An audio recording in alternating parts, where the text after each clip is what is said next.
Welcome back to Hot Takes and Deep Dives. This is Jess, and it is Real Housewives of New Jersey trailer reaction day. And there is only one person that I could possibly be here with on this day. It is the Prince of New Jersey, Anthony. Yeah, I like that, the Prince of New Jersey. Yeah. I don't think that I've been called that. Have I? Maybe. You're not old enough to be the King of New Jersey. Like, no, I'm the Prince of New Jersey. Or the pauper, maybe. Who knows? How are you? I'm doing fine. How are you? I'm good. It's so good to see you. I know. It's so good to see you too. Oh God! I just ran. By the way, if I'm out of breath, it's because we're in a bit of a time crunch, and I literally just ran home. So if I'm a little breathy, it's because I sped home to record this. I know. We literally were like, okay, it's out. Let's do it. Come on. All right. We just watched this as a family. Initial reactions. Husband and Joe were working on this event. Joe didn't pay my husband. Joe Giudice was rashing Joe Gorga. How dare him say he's got dirt on me? What are you going to say now? I should have stuck up for you. That's f***ing bullshit because you just f***ing stuck up for your ex-husband. My wife is a f***ing 100% right. You're going to defend him? That piece of shit. He put my mother in a f***ing grave. You didn't understand that? It looks like season 3 vibes, almost like season 3 of Jersey. It is, I think I take back me thinking that New York is the best. I think Jersey's the best. I think Jersey is it's the most consistent, really. We had like one weird season of Jersey, and I feel like it's consistently pretty amazing. And this looks like the best season in years. As I was watching it, I actually felt excitement for the first time in watching a Housewives trailer in ages, actually. Maybe the first time I felt excitement watching a Housewives trailer since Bethany's last season of New York. Oh, that with the dun dun dun dun dun dun dun. Yeah, yeah, I like that. No, I mean, this was good. I mean, you know what I always realize, like, they do such a good job on Jersey of keeping things tight-lipped. Like, everybody knew that something big happened with Jackie and Teresa, but like nobody knew what it was. And like now it's out. Gut reactions, even just going through the cast members. It looks like Melissa's going to carry this season in a weird way. I don't think that we've ever seen that Melissa Gorga is like showing up to play like that. Okay, here's what I want to say about Melissa. There is not for a second do I believe that she and Joe Gorga are having like marital troubles or like a hint of cheating. These are two very happy, very stable, very wealthy people with 3 kids. They are living the life. These two people could not be living a more charmed life. This definitely smacks of last season when they were debating whether to have like a 4th child. Like, this is just to give her something to do. But I'm fine with it. This at least is more interesting than like a fake 4th child or a fake extra sister. Oh my God. I can't believe that she got away with doing that twice. Remember that? Yeah. Like, how did she do that twice? I remember everybody with the sister one was like, okay, like whatever. And then with the baby thing, I felt bad even like questioning it, because I feel like you shouldn't question somebody's alcoholism, their sexuality, or if they're thinking of having a child. You shouldn't question those 3 things. But that felt so fucking fake last year. It was ridiculous. Totally bad. The end of the trailer with Joe Gorga and Teresa, when he was like, he put my mother, talking about Giudice. Oh yeah. He put my mother in the grave. Again, I felt something. I was like my heart like skipped a beat because it's real. Like, their mother did die recently. Yeah. That reminded me of in season 3 when he was screaming at the baptism, "It's my father, my fucking father." I love that shit. Do we care about Teresa dating? I do, actually. I think that like she has been so like reminiscent of like your Marissa Tomei, like Jersey girl, like back My Cousin Vinny, and like we've never seen her like let loose. It's always been about her hubby and this and this, and then she was going through the breakup and still defending him. And I want to see her like be sexual because she's a horny bitch, I feel like. And Dolores was crying in the trailer. I'm like, Dolores. Yeah, what do you know what that was about? Did she have like a health thing? I don't know. I had no idea about that, but it's funny. She came on. Well, I have a new episode of Shit Show out today with Dolores. Yes. And, she was talking about like being vulnerable. And she was like, you know what? She'll never cry in front of somebody. And I was like, oh my God, you did it. You fucking cried. I definitely wish there was more Dolores in the trailer, but I feel that Dolores is my favorite. Love her. On New Jersey. Always, always, always. She is my ride or die in New Jersey. I just really love her. I find her to be always consistently authentic.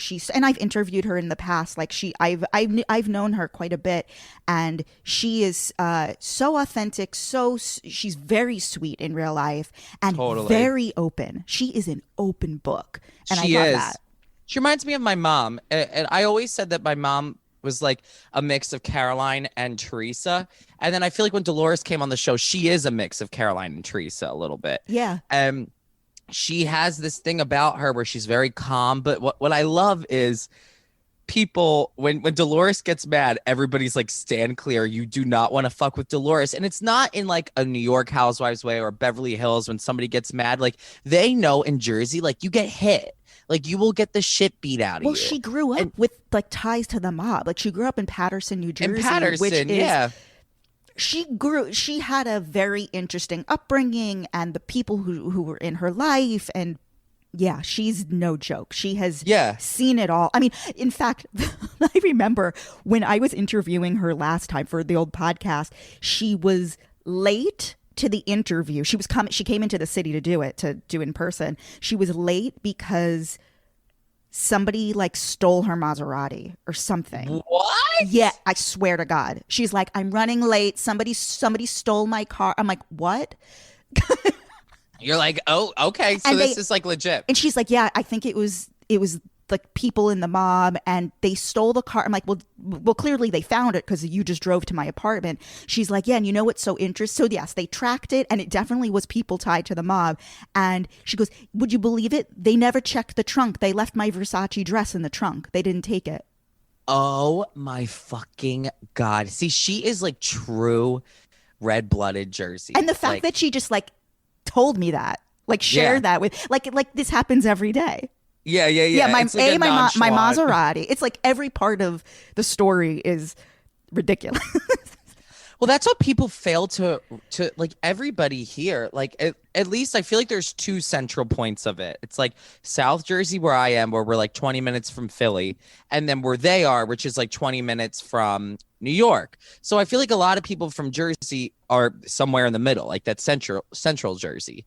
And so when they watch these shows, they're like, well, like this isn't indicative of Jersey, or like, what do you mean Italians or mob? I'm like, if you're from this area or that area, everybody knows somebody with connections or somebody who's been hurt by it. Like it's like the coronavirus of the two other parts of Jersey. Everybody knows somebody who's been fucked up by it. I want to talk about, well, okay, first of all, my the first thought I had in watching the trailer, it was relief that there was no mention of COVID. There was no, unlike Dallas, like the Dallas trailer and the Orange Atlanta County. Oh my Orange God. County, Atlanta, where it's very much part of it. I mean, it's clear. We understand that they're making a TV show. Like everyone understands that they are being tested multiple times a week. I but believe. you think that a lot of people, when I read the comments, I'm like, I can't believe how stupid people are. People are like, they're not wearing masks in this trailer. Why are they? And I'm like, holy fuck, do you not realize that they're making a television show? It's like filming a movie. Like, chill. I mean, I wonder. I mean, I don't know how they can do it without even referencing the virus. Well, whatever. It's interesting to see, and I was relieved that at least we weren't subjected to it in this 2-minute trailer. You know, I bet you we'll see like stuff with Jen dealing with it, and I guess so that's a great point. Jennifer Aiden and her whole family did get COVID at the very start of it. Do you know if they were filming at that point? I don't know. I feel like, because in Orange County, I know that they were like always self-filming. Like they never really stopped filming. I don't know how Sirens Media did that with them. Like, I don't know if they had them self-filming or not. Could be. I'm not positive. I remember visiting Margaret back in like June. She was like the first person that I saw other than my family from like March, April, May, June. Margaret was the first person I went to go see. It was funny. I was having so much anxiety about COVID, and my mom texted Margaret and was like, can he come to your house? He needs to like drive somewhere and like go be somewhere else for the day. And she was like 100%. It was so sweet. I didn't even know that she texted her. Wow. I saw it on my mom's phone later. So I get this call from Margaret, like, come up for the day. Like, we're safe here. And then I'm like, they orchestrated this. But I don't think that they were self-filming when I came up in June. I could be wrong. And yeah, we should say you work with Margaret, which is a whole thing. I want to get into that a little bit. But okay, speaking of Margaret, the whole like her, part of her shtick, I guess. I don't know. Maybe it's insensitive to call it shtick, but part of Margaret's thing is always calling out Jennifer Aydin on her drinking. Yeah, I know. And like historically, like from the little bit I know of Jen in real life, is she actually doesn't drink in real life. She drinks for the show. Yeah, I feel like I've heard a few people that do that. And do you think it's like an anxiety thing that she's like drinking while being filmed? Yeah. Yeah. I think so. Yeah, I think she knows, like, we're making a show here. You mentioned before the Teresa, Jackie Goldschneider thing. I haven't really been too keyed in. Tell me, what's the problem? What's the storyline? I actually was thinking, like, as I said it to you, that maybe they didn't reveal it in the trailer, and I almost revealed it one time on a podcast, and I got in trouble for saying anything. So I can't get in trouble again. Oh, so they have a thing. I mean, it sounds vaguely familiar. Okay, whatever. Yeah, there was press that came out that was like, oh, Jackie or Teresa accuses Jackie's relationship of having like cheating issues. So like that's press that's already out there. Okay, that's really it. Fun. Yeah. And have you ever gotten in trouble with them? Has somebody from there ever called you?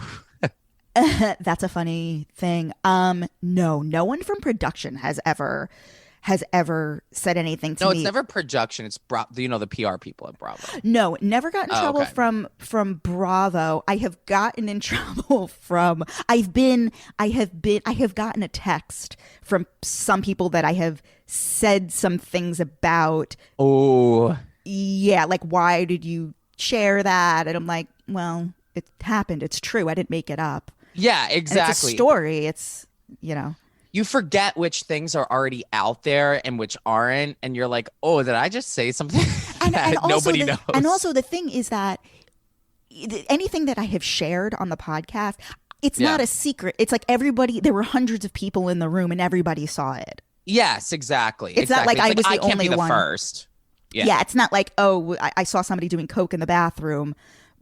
I would, nothing like that. It's something that like was known at a certain event. Me and 100 other people observed this. Yeah, I kind of feel like bad because I feel like Bravo PR, like they do a good job at like trying to like keep everything in check. But at the same time, it's like they're getting used to, I guess, because it's really only happened the last 5 years that things get leaked on social media. Before that, it was just you found out what happened when you watched the show. Now everybody kind of knows what the season's going to be about before it airs. And I think that's the fatal flaw of Housewives these days. You're right. That'd be like knowing every part that happens in a movie before you go see the movie. And then you're like, wait, that didn't live up to this or that. It's because of social media. It's because of Twitter. Yeah. And also because there are more people filming. It's because everybody who's an extra in a scene or like that is background in a scene. Like imagine all the people at the christening.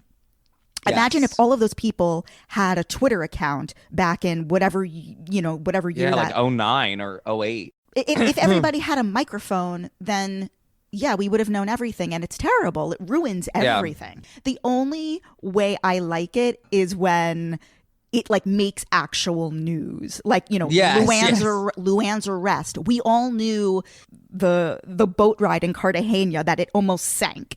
That they almost like all drowned, like that it was. Like, that made like actual like New York Times like national headlines, and they weren't even they weren't even going to air that because it was so bad in real life. Really? And they had to air it because otherwise it would seem like they were hiding something because it was such an actual national news story. That was iconic when that happened, when the boat almost sank, and you had Tinsley being like, well, it actually like wasn't that bad. Like she was like a COVID denier about the boat. There's nothing better. Nothing fucking better. But also in the trailer, what did you think about, you have the whole thing where Joey's screaming at Teresa. Why do you think that it's a consistent thing? Do you think Teresa's just not getting it? Or do you think that she actually has a vendetta against Melissa and Joe? Because it seems like every year, it's like she wants to preach, we have to be loyal to each other. And she really consistently is never loyal to her sister or her brother or her sister-in-law or her brother. That's a really good question. I can't figure it out. I think it's a few things. Number one, we said a bunch of times on here, we're making a show here. Yeah. It's part of the oeuvre. It's part of the shtick.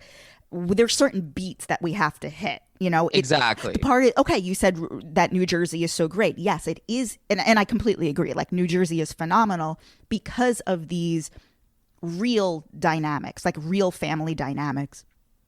When you sit back and think about the fact that Teresa and Joe Gorga are brother and sister, yeah, you can kind of get chills. Yeah. Like, if you actually like take a minute and think about everything that has gone on and how they've managed to take the family, well, because it is such an interesting dynamic and so much real life drama has gone down. I don't know where my train of thought is going, but no, I totally know. I thought the same thing about just the idea of Caroline, Dolores, Teresa, like all Dina being friends like years before this show came out. And then it's like one day they're all just making a TV show. Yeah. Their lives are changed. When in the original interview with Dolores, she was telling, when I was asking her, like, how were you cast? Like, how did this happen? And she was saying how the original production team, they went to all of the hair salons in like specific areas in New Jersey, and they started talking to the women who were getting their hair done, and that's how they met Dolores. That's how they met Teresa. Like that's how they were found, and they found this group of friends, Dina, like all these people. Yeah, and there was such a rich history and chemistry and drama and the mob, and it really is unbelievable. Can you believe that Dolores was almost full-time housewife season 1 before she dropped out? I know. Isn't that crazy? And then we wouldn't have gotten Danielle because they replaced Dolores with Danielle. I know. Thank God Danielle is underground. I know. Thank God she's gone, but I'm happy she happened. I'm happy she was there because it was essential, I felt like, because I liked the whole thing. But looking back at it, I kind of felt like Danielle was not necessarily wrong about some things that happened, but I did love the idea of like the family like being against her. Like, I thought that was funny. Mm-hmm. But I like that this season 2, it looks like Marge is going to be like kind of like a narrator, because I think that Marge is best when she's like has the one-liners, her confessionals are good, and she's kind of friends with everybody. I remember the 2 seasons that, and I can't tell if it's just because I love her and I don't like to see her like in fights, but like whenever she's like the main person that's in a fight with somebody else, I don't enjoy it as much. It's not fun. No. I like when she's the voice of reason, the Greek chorus. I totally agree with you. Yeah, because she obliterates. But if you go up against Margaret on the show, like, you don't stand a chance, because she, even if she's like a little bit wrong about something, the way that it's almost like Bethany in a way, like the way that she'll talk herself and be like, okay, like, shut up. By the way, like all that kind of stuff. She just will obliterate you. But I kind of like that she seems like omniscient narrator a little bit. It looks like Jennifer's drama is with her family, but also it doesn't seem like she's fighting with any of the other ladies. And that's kind of what I think would be cool, because Margaret and Jennifer always fight, but I do feel like they have like a big sister, little sister relationship in a way. And I like to see them together. Same. I like when they work off of each other. It's fun. It's fun. It's kind of like, in a way, it reminds me when Bethany and Sonia would fight. It's like, it's not a, it's these people clearly like appreciate each other.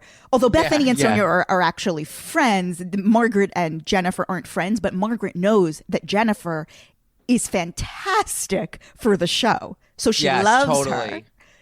I like all of them on that cast. I mean, I didn't used to really like Jackie, but now I like Jackie. I think all of them are likable people. I think probably the least likable is Teresa, but Teresa is an icon. And I don't use that, you know, frivolously. Like, she really is an icon on that TV show. I often wonder what it would be like I remember at the beginning of this, when they started filming, I was like, I really hope that they don't make it the Teresa show again. Or I even had wondered what it would be like if they got rid of Teresa. But she just is Jersey in a way. And you can have her even just there for a little bit, just have her family dynamic, and everybody else will take care of the other pieces. I don't find her to be so fantastically watchable. But the reason why she's essential and like you can't really do the show without her is because without Teresa, you lose Melissa and Joe. And it's the three of them that are the foundation upon which the whole thing is built. Isn't it crazy that Joey Gorga, I feel like that's the out of every franchise, like he's really like he's a cast member. He's not just somebody's husband. Like he's a cast member on The Housewives. Mm-hmm. Yeah, totally. How do you think that works with like production? Like he gets paid, I'm assuming, right? I think he is the only house husband across all franchises to be paid. Really? Because he's not even just like a friend of, like he's a full-time cast member. Or is he considered friend of? Probably. I think he's just considered Joe Gorga. Yeah, Joey Gorga. I mean, do you remember that? I mean, even looking back at like Kim D, I wouldn't even consider her friend of. She was just Kim D. Yeah. Totally. Well, because like she was nobody's friend. Like they all, she was like enemy number one. Yeah, she was amazing though. Oh, iconic, amazing. She knew exactly what she was doing. She was a G. Same with Kim G. Honestly, like so fucking watchable and funny. And if you ever notice, the Jersey trailers and the New York trailers are always edited the best. I don't know why they are. Like, they just show it. And I like when they do that in the trailer where they're like, boom, boom, boom, boom, boom, boom. There's no lagging. Yeah. Something that I've enjoyed every week. You had your podcast. That's originally how we met years ago, was through Tony's Teen Corner, your original Housewives podcast. But you have re-entered the podcast world with your super cute friend Morgan, and it's called Shit Show. Tell the premise of the show. Basically, the premise of the show, I mean, I wanted to get back into doing podcasting, but I was so sick of like talking about housewives. And I'm like, I like when I go on Jess and I talk about housewives, or like when I go somewhere else, I'm sick of, I'd rather just talk to them about them and not cover what happened in the show that week. And so the podcast is called Shit Show. And basically it's me and my best friend Morgan. And what we do is we talk about our shit shows, whether it's from puberty till now, embarrassing moments, really kind of pivotal things that you might not perceive as pivotal. Like one time I didn't sing the national anthem in the fucking 5th grade, and my teacher was like, you need to fold the flag with me, show off your voice, and I didn't sing, and I was horrifyingly embarrassed. But that's really defined in a way who I am today and why I'm so over the top. I'm like, I will never not seize an opportunity again. So we have guests on, like Nikki Blonsky from Hairspray, the Hairspray movie, and she talks about like I was like this superstar, and then all of a sudden 2 years later I'm a barista at Starbucks and the girls are making fun of me playing I Can Hear the Bells on the loudspeaker. Crazy shit that's really life defining. It can be small, large, whatever, but it's kind of an open space to talk about your shit.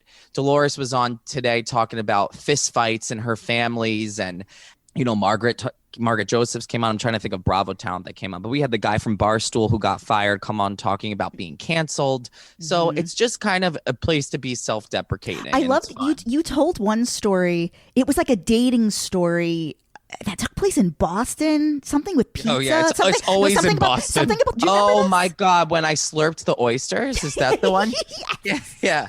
Oh my God. Can you quickly do? Because I got such a kick out of it. So I went on a date with this guy, and I thought that it was really like an amazing date. And I had always thought that, and honestly, it's fucking Ramona Singer's fault, because I used to like oysters, but I never thought of them as like a fabulous thing. And then like next thing I know, like Ramona Singer's on TV, like ordering oysters. I'm like, wait, that is kind of hot. Like it is kind of like an aphrodisiac or like whatever. Yeah. So I went on this date with this guy, and we're outside at the restaurant was Capo in Boston. I have oysters and I'm like slurping, and I thought it went really well. And so I went to go text him again after, and he didn't respond to me. And then like maybe a day and a few hours, give or take later, he's like, hey, like I had a really fun time, but I don't know if I like want to do this again. By the way you slurp your oysters was super weird. And that was it. Did you respond to him? Oh, of course I responded to him. I think I said something like, you're an asshole. Like, why the fuck would you even say something like that? But I mean, I talked about overflowing somebody's toilet when I was sleeping over at their house and how to properly, use the plunger. If you don't know how to use a plunger, I was literally picking my diarrhea up with napkins off the floor. Like, it just horrible, literal shit show, that one. Morgan talked about breaking her hymen on a pool float when she was like 13 years old. And they were in like a lake, and the friend's dad was like, what's going on with this blood? And she lied and said she got bit by a shark. And like just shit like that. So you guys are really covering all the bases. All that jazz. But also, we're going to have Jess on.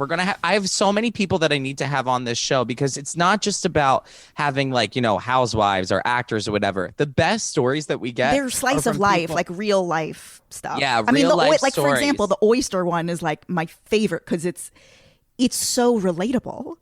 Yeah, there's really so many moments like that, I think, that we have that I don't know if the phrase is like take for granted, but we overlook them or we try to suppress them because we think that they're embarrassing. And sure, they're embarrassing, but like that's going to affect the way that I then date for forever. I'm not going to order oysters again. So that's the kind of stuff that I like to hear, like over like, wine and like, the Jewel pen and just sitting and hanging out. I love those stories. I loved in last week's episode, you guys really went into the ultimate shit show that's going on right now, which is GaysOverCovid.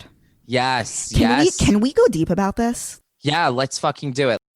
Here's the thing about GaysOverCovid. I tend to not see things sometimes like our producer Andrew is like really deep into like theory on social justice, and like I like to consider myself a social justice advocate, but I don't read between the lines right away.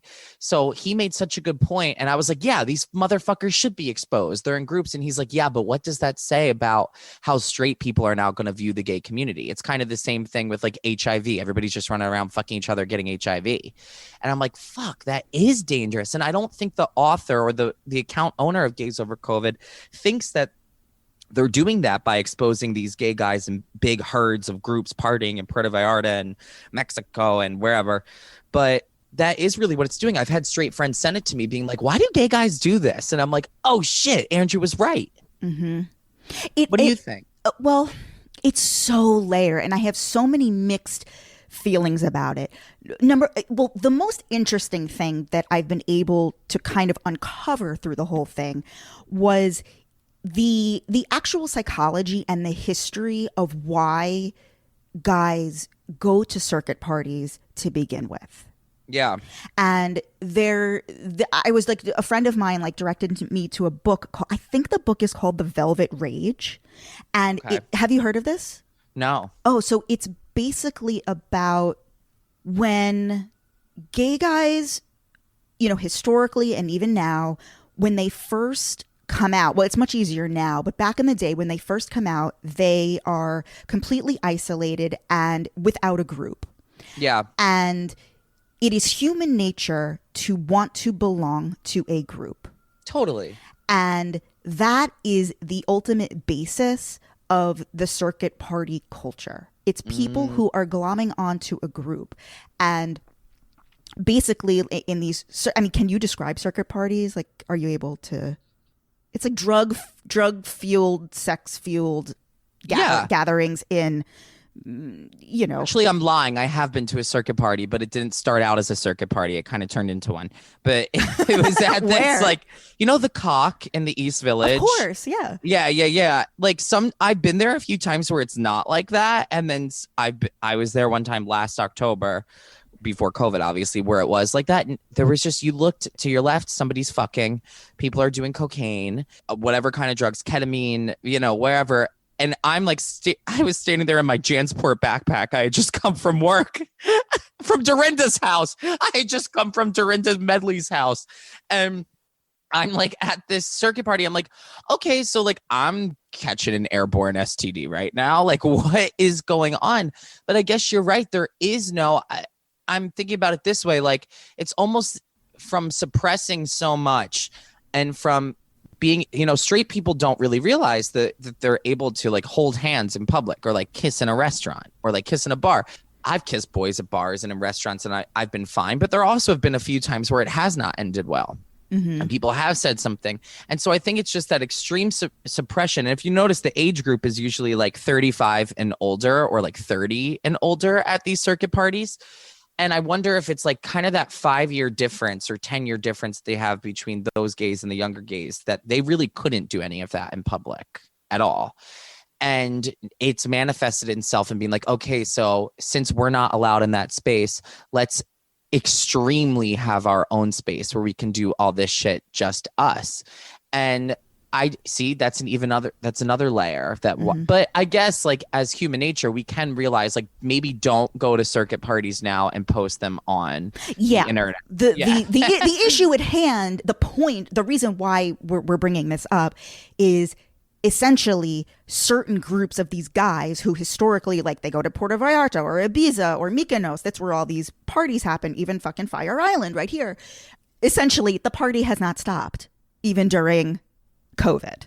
No, and a lot of them are nurses or doctors or ICU specialists. And I'm like, oh my God. And but then I was like thinking, is it also dangerous? Like, obviously it's in the gay culture. It's not okay to do right now. But what about the idea, like, what if they had like Italians smoking cigarettes, right? Like a lot of Italians smoke cigarettes. It's just a page like exposing Italian people for smoking cigarettes. Then I guess it perpetuates the stereotype, oh, all these Italians are killing themselves by smoking cigarettes. So it can get dangerous. You're taking a marginalized community and taking something that, sure, it's dangerous right now for them to be doing, but without giving the context of why that is happening right now.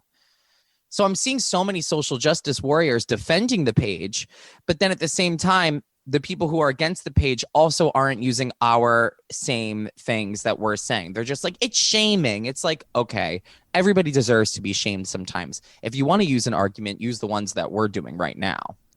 Okay, I think GaysOverCovid was also, or maybe it was a different account. I'm not sure if it was or wasn't, but there was another account, if not the same one, that was exposing guys who were positive.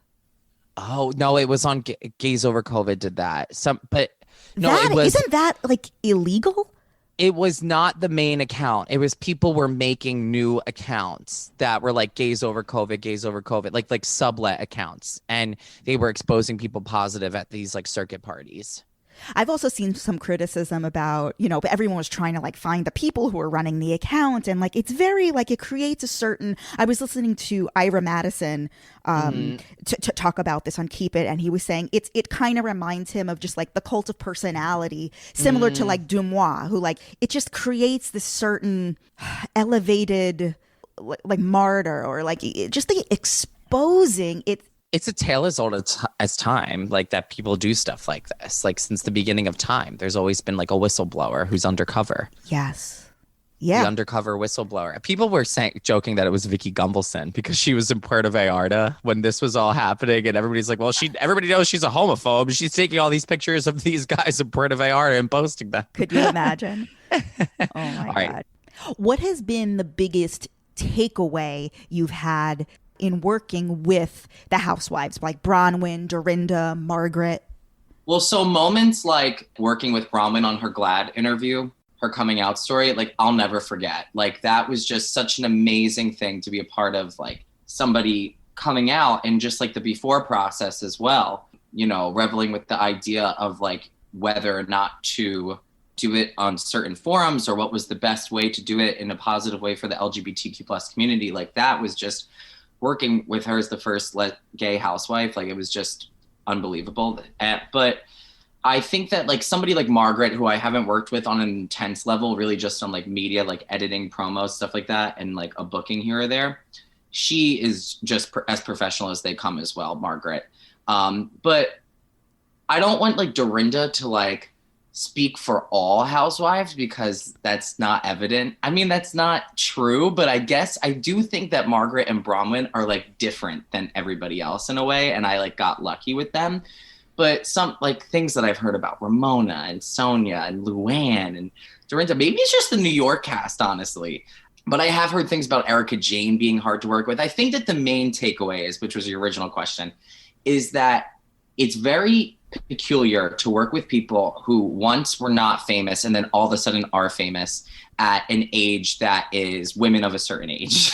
Mm-hmm. Because you kind of watch them realizing that they are famous and they can either go one of two ways. Be like, hey, I want to use this to help people.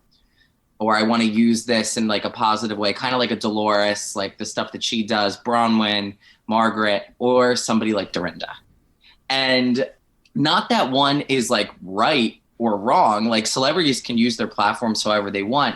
It's just a weird dynamic. Like I often wonder, what would they be different if they got famous at a younger age?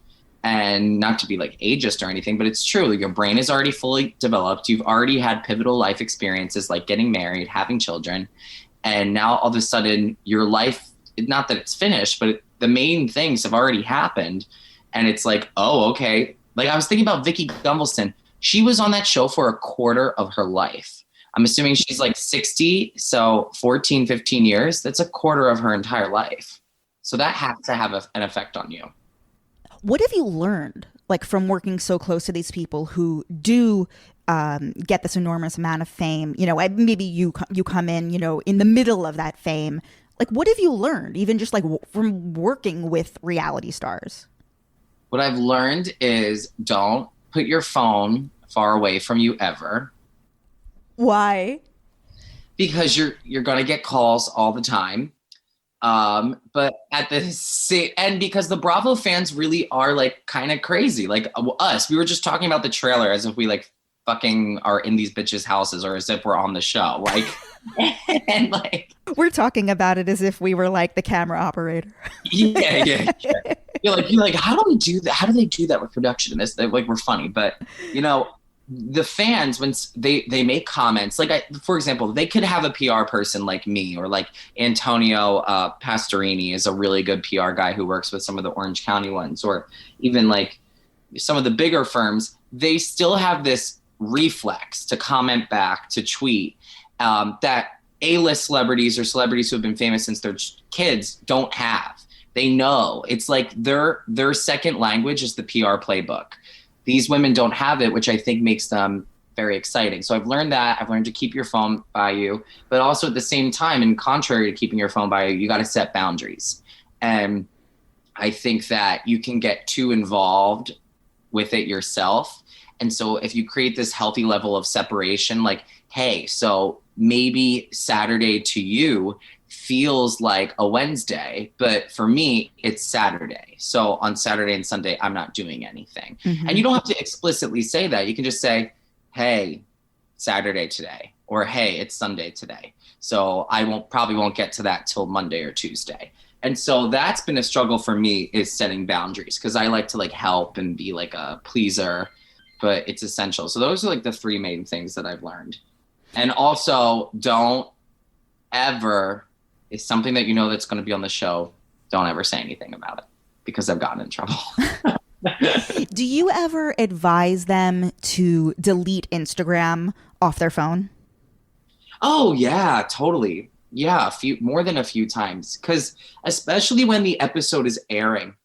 So the night that the episode airs, you usually see like mean comments for sure, but the worst comes the day after. And then also the night that the new episode is then premiering, when they play the old one right beforehand. Because some people like will catch up on like the last one before the new one is coming out. And so that's when I'm like, get off your phone. Don't look at it, because you're not going to be able to change. The thing is, it's out there. You have a chance at the reunion to talk about it. You have Watch What Happens Live. Don't look at what other people are saying. It is totally, totally not worth it. But yeah, a few times, Twitter, Instagram, I've said delete Google Chrome off your phone. Don't look at the internet. And take Google alerts off. Take Google alerts. I tell people, don't do Google alerts. People think it's like a cool thing to be like, oh, I got Google alerted. Like, fuck, don't Google alert yourself.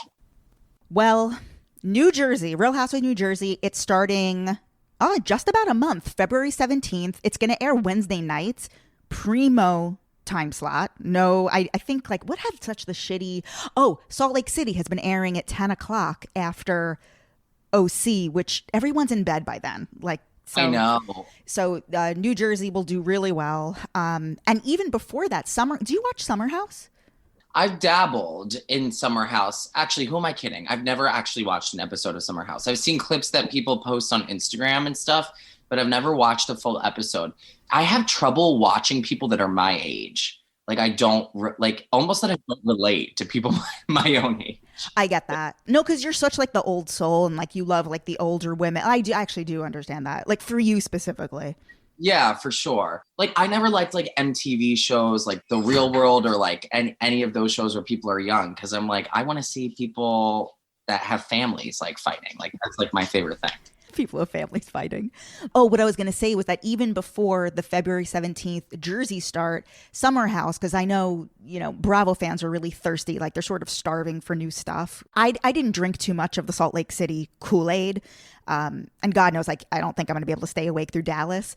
So really once February hits, Summer House is starting February 4th on Thursdays. And is that the usual airing time for it? Like, is the winter?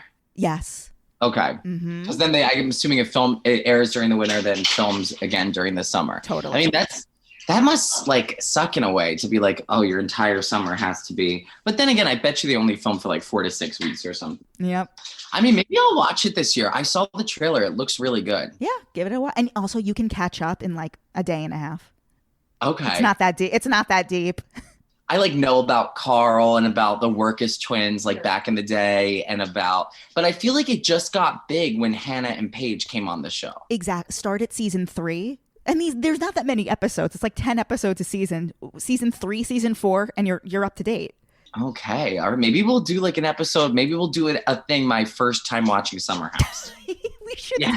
And your reaction to all of it. Like watch the whole thing and you can like review it. Yeah, no, I'm into that. And then guys, make sure you subscribe to The Shit Show it's called Shit Show on Apple Podcasts. And then once you're subscribed, you can hear Jess's episode when it comes out. It doesn't exist yet, but we will record it for you. Yeah. And where can everyone follow you on Instagram? You can find me on Instagram at Anthony Lario, just my name. Guys, you can follow me, JessXNYC, follow the show account, Hot Takes Deep Dives, and Anthony and I will be back